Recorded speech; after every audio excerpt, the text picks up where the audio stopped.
Hello friends, you are welcome to our YouTube channel. आज की इस वीडियो में हम एक बहुत ही फेमस पोएम को डिस्कस करेंगे जिसका नाम है डॉवर बीच। डॉवर बीच को मैथ्यू आर्नोल्ड के द्वारा कंपोज किया गया था। और ये जो डॉवर बीच है, ये एक जगह का नाम है जहाँ पे मैथ्यू आर्नोल्ड ने 1851 में अपना हनीमून मनाया था। मैथ्यू आर्नोल्ड एक पोएट और क्रिटिक के रूप में जाने जाते हैं। ये एक विक्टोरियन पोएट हैं और कल्चरल क्रिटिक हैं। मैथ्यू आर्नोल्ड को थर्ड ग्रेट विक्टोरियन पोएट माना जाता है। जो फर्स्ट ग्रेट विक्टोरियन पोएट है वो अल्फ्रेड लॉर्ड टेनिसन को माना जाता है और second great Victorian poet Robert Browning है। Matthew Arnold is the third great Victorian poet. Matthew Arnold को सेज राइटर के रूप में भी जाना जाता है। ये भी एक इम्पॉर्टेंट पोएट है, इससे भी आप याद रखेंगे। मैथ्यू आर्नोल्ड का एक बहुत ही फेमस वर्क है द स्टडी ऑफ पोएट्री, और उसी में इन्होंने इंट्रोड्यूस किया था एक मेथड को जिसका नाम है टच स्टोन मेथड। ये मेथड जो होता है इसको हम कंपैरेटिव मेथड के नाम से भी जानते हैं, क्योंकि कई बार आपके एग्जाम में पूछा गया है कि ये टच स्टोन मेथड जो है ये किस प्रकार का मेथड होता है। तो ये कंपैरेटिव मेथड होता है। इसमें क्या होता है कि एक जो कॉमन राइटर होता है, एक साधारण राइटर होता है, उसके वर्क को एक फेमस राइटर के वर्क से कंपेयर किया जाता है। ये जो हमारी प्रेजेंट पोएम है इसको पब्लिश किया गया था न्यू पोएम्स एक कलेक्शन है, उसी में से पब्लिश किया गया था 1867 में। और ये जो पोएम है ये एक लिरिक पोएम है। लिरिक पोएम के मतलब ये होता है इसको एक सॉन्ग के रूप में भी गाया जा सकता है, और इसे कंपोज किया गया है फ्री वर्स में। फ्री वर्स क्या है, कई बार आपके एग्जाम में पूछा गया है कि फ्री वर्स क्या होता है। तो फ्री वर्स एक ऐसी पोएम होती है जिसमें ना तो किसी मीटर का प्रयोग किया जाता है और ना ही किसी राइम स्कीम का प्रयोग किया जाता है। इससे क्या होता है कि राइटर को बहुत ज़्यादा फ्रीडम मिल जाती है, बहुत ज़्यादा आज़ादी मिल जाती है अपने थॉट्स को, अपने इमोशंस को एक्सप्रेस करने के लिए। ये जो हमारी पोएम है एक ड्रामेटिक मोनोलॉग है। इसका जो जॉनरा है वो ड्रामेटिक मोनोलॉग है। मोनो के माने ही एक होता है, यानी कि ये जो पोएम है इस पोएम में एक ही स्पीकर है, वही अपनी बात को एक्सप्रेस कर रहा होता है। तो जब किसी भी पोएम में या किसी भी वर्क में एक ही स्पीकर होता है और उसी के द्वारा पूरी स्पीच दिया जाता है उसमें, तो उसी को हम बोलते हैं dramatic monologue. So this is a dramatic monologue. ये जो हमारी पोएम है इसकी थीम है, एक तो इसकी थीम है नेचर, यानी पहले तो इसमें नेचर को डिस्क्राइब किया गया है, ओशियन और सी के इमेजरी को डिस्क्राइब किया गया है। इसमें लॉस ऑफ फेथ और सर्टेनिटी को डिस्क्राइब किया गया है, किस तरह से जो लोग हैं, लोगों का विश्वास जो है किस तरह से रिलीजन में कम होता जा रहा है, इस चीज़ को डिस्क्राइब किया गया है। और लास्ट में प्यार को भी डिस्क्राइब किया गया है। तो ये रहा छोटा सा इंट्रोडक्शन इस पोएम का। अब हम शुरू करते हैं अपनी आज की इस वीडियो को। ये जो हमारा पोएम है ये टोटल 4 स्टेंजा में है, लेकिन कोई, जैसा कि हमें पता है कि इसकी कोई राइम स्कीम नहीं है। तो जो पहला स्टेंजा है, पोएट कहता है द सी इज काम टू नाइट।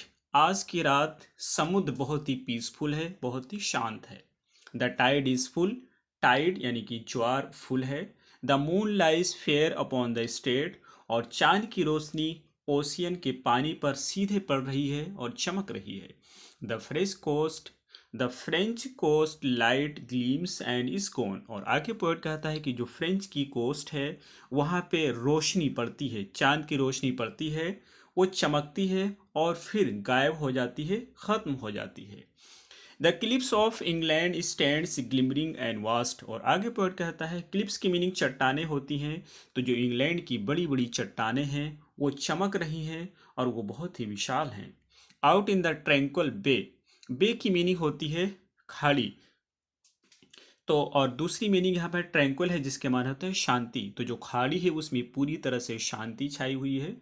आगे वर्ड कहता है come to the window sweet is the night air. अब यहाँ से हमें पता चल रहा है, पोएट कहता है कम टू द विंडो यानी विंडो के पास आओ। तो हमें ये पता चल रहा है कि पोएट जहाँ से इस नज़ारे को देख रहा है वो किसी बिल्डिंग के अंदर है और किसी विंडो के पास बैठा हुआ है। तो उसके साथ में और कोई व्यक्ति ही उसको बुलाता है कि खिड़की के पास आओ। और आगे कहता है कि sweet is the night air. देखो आज की जो रात है वो रात की, आज की जो रात है इस रात की हवा कितनी सुहानी है, कितनी प्लेजेंट है। Only from the long spray, long line of spray. Spray की मीनिंग झाग होती है। तो कहता सिर्फ ये स्प्रे की लंबी लाइन से, where the sea meets the moon blanched land, जहाँ पे समुद्र मिलता है लैंड से। और कैसी लैंड से मिलता है, जो मून ब्लेंस्ड है। मून ब्लेंस्ड एक ऐसी लैंड को कहते हैं जहाँ पे चांद की रोशनी पड़ती है और रोशनी पड़ने की वजह से वो चमकने लगती है। तो ऐसी ज़मीन को हम बोलते हैं मून ब्लेंस लैंड से। तो अपने पार्टनर को जो भी उसके साथ में होता है उसे इशारा करता है कि उस लैंड की तरफ देखो जहाँ पे समुद्र मून ब्लेंस लैंड से मिलता है। और आगे पोइट कहता है, listen you hear the grating roar of pebbles. Listen यानी कि सुनो। ग्रेटिंग की मीनिंग होती है कोई चीज़ के रगड़ने से जो आवाज़ आती है, घिसने की जो आवाज़ आती है। रोर माने दहाड़ होता है, और पेबल्स की मीनिंग होता है पत्थर, छोटे छोटे पत्थर। तो कहता है ये पत्थरों के रगड़ने से जो आवाज़ आती है उस आवाज़ को सुनो। Which the waves draw back and feeling at their return. Waves की मीनिंग होती है लहरें, जिसको लहरें अपने साथ खींच करके लाती हैं। फीलिंग की मीनिंग होती है फेंक देना, at their returns of high strength. और कहता है जिनको लहरें अपने साथ खींच करके लाती हैं, अपने साथ बहा करके लाती हैं, और फिर जब वो किनारे पर पहुंचती हैं तो वापस होते समय उन्हें फेंक देती हैं। तो उनको सुनो।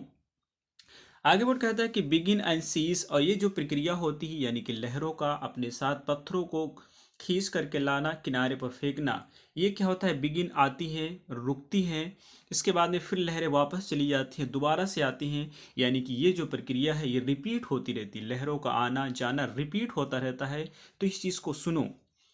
बे ट्रेमलस कैडेंस स्लो, कहता है ये जो चीज़ें हैं एक स्लो स्लो एक रिदम के साथ होता है। यानी कि लहरों का आना और फिर वापस जाना एक रिदम के साथ होता है, ये एक फिक्स्ड इंटरवल पे होता है। And bring the eternal note of sadness, और जब ये लहरें आती हैं तो इसमें जो नोट है, इसमें जो आवाज़ है वो एक इटर्नल सैडनेस की आवाज़ है। एक ऐसी आवाज़ है जिसमें इटर्नल सैडनेस है। इटर्नल की मीनिंग होती है शाश्वत, एक ऐसा दुख होता है जो ना ख़त्म होने वाला हो। आगे पोएट कहता है अगले स्टेंजा में कि Sophocles long ago heard it on the Aegean and it brought into his mind the turbid ebb and flow of human miseries. Sophocles एक ग्रीक फिलोसफर है। तो पोएट कहता है कि सफोक्लीज ने लंबे समय पहले, काफ़ी समय पहले इसको सुना था। और उसने कहाँ पे सुना था, एजीन ओशियन में उसने सुना था। It brought into his mind, और इसको सुन करके उसके भी माइंड में आया था।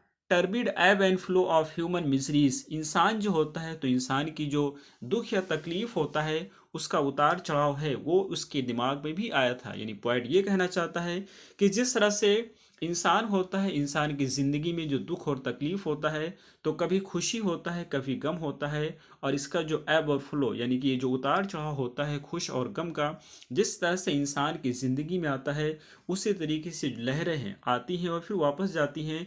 तो इन लहरों को देख करके सफोक्लीस के माइंड में भी यही विचार आया था। आगे पर कहता है we find also in the sound a thought, और आगे कहता है ये जो साउंड है इस साउंड में हमें एक विचार मिलता है, एक थॉट मिलता है। Hearing it by this distant northern sea, जब हम लोग इसको सुनते हैं इस नॉर्दर्न सी के पास खड़े होकर के, तो इसके अंदर मुझे एक विचार मिलता है, एक थॉट मिलता है। आगे बोर्ड कहता है कि the sea of faith was once full at once to at full. Sea of faith यहाँ पे रिलीजन की बात करता है कि जो रिलीजन में विश्वास होता है, जो रिलीजन में फेथ होता है, तो जो रिलीजन में फेथ का समुद्र था ये भी एक समय भरा हुआ था, ये भी एक समय फुल था। And round earth shore lay like the folds of a bright girdle furled, और कहता है कि जो ज़मीन है, ये जो विश्वास है, ये जो विश्वास का समुद्र है, ये ज़मीन को इस तरह से चारों ओर घेरे हुए था जैसे एक गर्डल होता है। गर्डल की मीनिंग होता है कमरबंद, जो कि कमर के चारों तरफ से होता है। तो जिस तरह से गर्डल होता है कमर के चारों तरफ से होता है, उसी तरीके से जो ये विश्वास का समुद्र था ये भी किसी समय पर ज़मीन के चारों ओर घेरे हुए था, और ये भी फुल था। बट आगे पोइट कहता है but now I only hear its melancholy, लेकिन अब मैं इसकी सिर्फ उदासी को सुनता हूँ। मेलेंकोली की मीनिंग होता है उदासी, लेकिन अब मैं सिर्फ इसकी उदासी को सुनता हूँ। लॉन्ग विड्रॉइंग रोर, और इसकी उदासी से इसकी चीख को, इसकी आवाज़ को सुनता हूँ।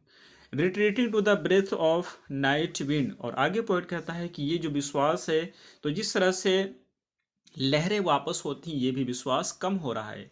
Down the vast edge drear and naked shingles of the world, और आगे पोइट कहता है कि जिस तरह से ये लहरें हैं जब ये वापस हो जाती हैं तो अपने पीछे पत्थर छोड़ जाते हैं, छोटे छोटे पत्थर को छोड़ करके चली जाती हैं, उसी तरीके से इस संसार से विश्वास खत्म हो रहा है और ये naked single of the word को छोड़ करके जा रहा है, यानी कि बहुत ही कम विश्वास बचा हुआ है। आगे वर्ड कहता है ah love let us be true, कहता है अपने प्यार से कहता है कि ए प्यार, अपने महबूबा से कहता है कि ए मेरी महबूबा, let us be true to one another, हमें एक दूसरे से सच होना चाहिए, हमें एक दूसरे के प्रति ऑनेस्ट होना चाहिए, ईमानदार होना चाहिए।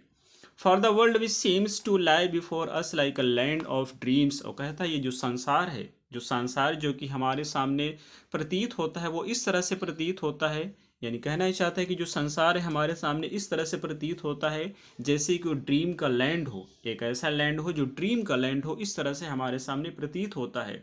सो वेरियस, बहुत ही भिन्न है वो, बहुत ही भिन्नता है, बहुत ही विविधता उसमें है। सो ब्यूटीफुल, बहुत ही खूबसूरत है। सो न्यू, और बहुत ही इसमें नयापन है। Hath really neither Joy nor love nor light, इसमें ना तो जॉय है, इसमें कोई खुशी नहीं है, ना ही इसमें कोई प्यार है, और ना ही इसमें कोई लाइट है, ना ही इसमें कोई रोशनी है।